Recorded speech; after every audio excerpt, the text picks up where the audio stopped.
در 10 روز آخر رمضان شبهایش بهترین شبهای دنیا باشد، من و شما در بهترین روزهای دنیا قرار داریم و باید این 10 روز را که علل خصوص در ماه ذوالحجه است و آخرین ماه سال است، یعنی در سال شماری هجری یا گفتیم اسلامی ما در آخرین ماه هستیم و پیامبر صلی الله علیه و سلم میگن الاعمال بالخواتم، عملهای شما به خاتمهش رابطه دارد.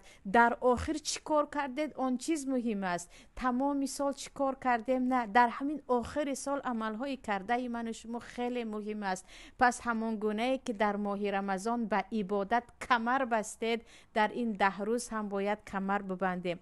در این 10 روز هم چقدر میتوانیم روزه گیریم، چقدر میتوانیم صدقه دهیم، چقدر میتوانیم شبها را زنده داری کنیم، روزها را با ذکر، با استغفار، با دعا کردن بگذرانیم، چون این